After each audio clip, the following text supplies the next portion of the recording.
All right, welcome back here on Live Impact News on WCNC Plus. I'm Nick Sturdivant. So earlier this morning, we heard from House Speaker Mike Johnson, other GOP leaders regarding the government shutdown. Both sides of the aisle pointing the finger at each other, blaming each other essentially for the shutdown. So earlier, before we hopped on the stream, we heard from leaders when it comes to the Democratic Party. When it comes to their side of things in the shutdown, we heard from, again, leaders from the Dems, including House Minority Leader Hakeem Jeffries. Let's take a listen in.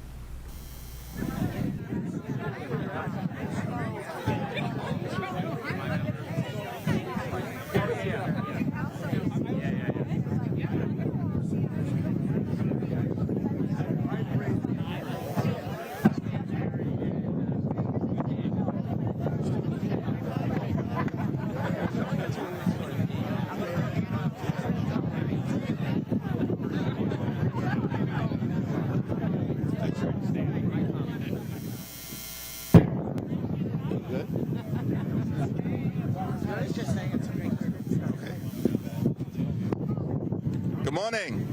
Good morning. Thank you to my Democratic colleagues for your presence, for your unity, for your strength, and for your leadership.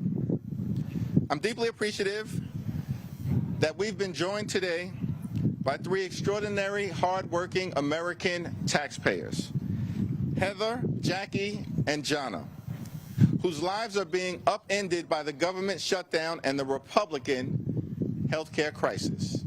And they are here to tell their stories. Donald Trump and Republicans in Congress have shut down the government 15 days ago.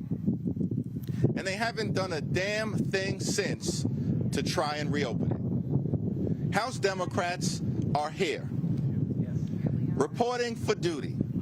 We are ready, and we are able to negotiate a bipartisan spending agreement that actually meets the needs of the American people, reopen the government, and decisively address the Republican health care crisis.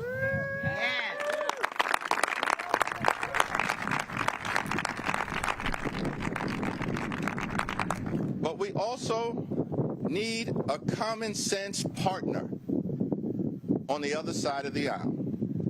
House Republicans shut the government down. Then they ran out of town. And for the last 3 weeks, they're nowhere to be found. What more can I say? You deserve better. You deserve better. The American people deserve better. House Democrats are fighting to lower the high cost of living. House Democrats are fighting to fix our broken health care system, and House Democrats are fighting to clean up corruption. To deliver a country that actually works for the American people. Donald Trump promised to love and cherish Medicaid. Instead, Republicans enacted the largest cut to Medicaid in American history. That's unacceptable. Republicans falsely claim now to be the party of health care, but their policies are closing hospitals, nursing homes, and community-based health centers all throughout the country. That's unacceptable. The Trump administration is giving $20 billion to bail out a right-wing wannabe dictator in Argentina. But Republicans are unwilling to spend a dime to provide affordable health care to working-class Americans. That's unacceptable. The American people deserve better. You deserve better. It's time to extend the Affordable Care Act tax credits. It's time to prevent tens of millions of Americans from experiencing dramatically increased health care premiums. It's time to make sure that every single American can afford to go see a doctor when they need one. It's time to reopen the government and stand by our hardworking, patriotic federal workers, and it's time to do all of that right now. No further delay. House Republicans need to get back to work. House Democrats are in this fight for working class Americans.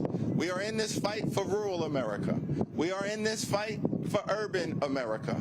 We are in this fight for suburban America. We are in this fight for small town America.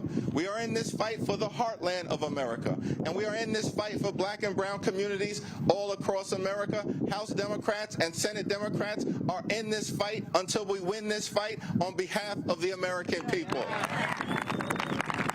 Cancel the cuts, lower the costs, save health care.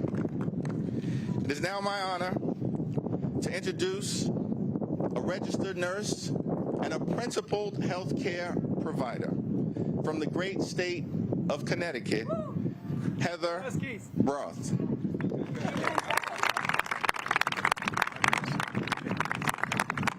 Good morning, Washington, D.C. My name is Heather Broth. I am a surgical nurse at a small hospital in Norwich, Connecticut, serving patients from both rural and urban communities in the surrounding area. I'm also proud to be the president of our AFT affiliate 5149 in southeastern Connecticut.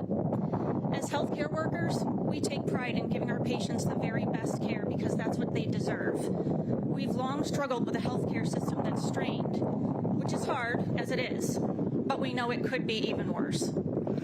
Today I'm here to say that we now are deeply worried that it will be much worse. We know a healthcare crisis is just around the corner because the big ugly bill law enacted by Republicans in Congress and the Trump White House, it's coming. This partisan law slashed Medicaid and allowed healthcare tax credits to expire for working families, all while funding tax breaks for billionaires. That may be great if you have money, but it's going to make life harder and more expensive for everybody else, including more than 100,000 people in Connecticut who will face higher premiums if the tax credits expire. Already, our small community hospital has had one of the busiest years to date, and with cold and flu season just around the corner, healthcare workers are gearing up for the worst respiratory season we've seen since COVID in 2020. We have a nursing shortage.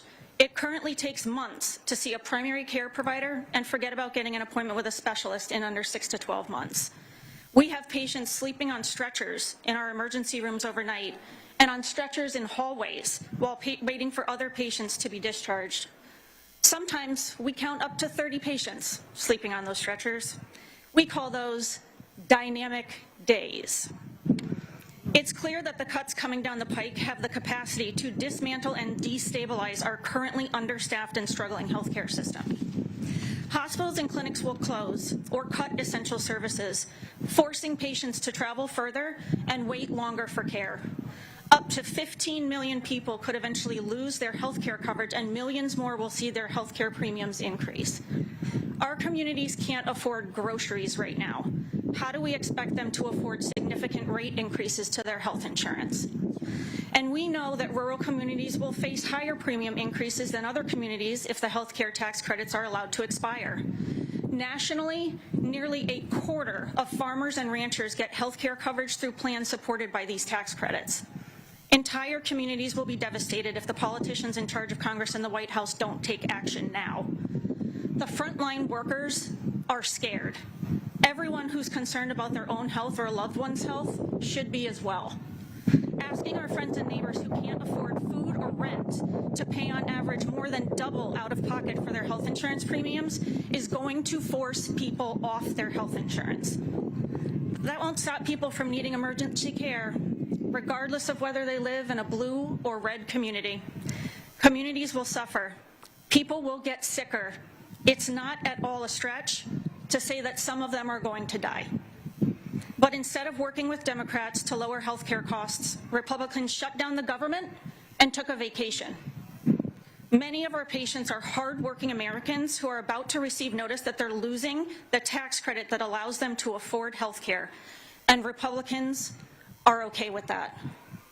Republicans control Congress and the White House. They should return here and do their job.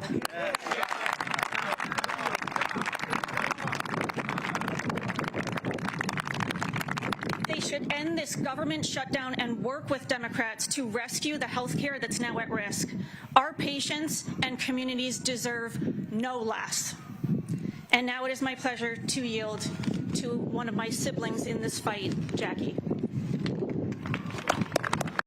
All right, so you're watching this from moments before we got on the stream. You see Democratic leaders there on Capitol Hill talking about the shutdown. We're day 15 into the government shutdown. All right, we want to take a break here. We'll be back here in just 2 minutes here on Live Impact News on WCNC Plus.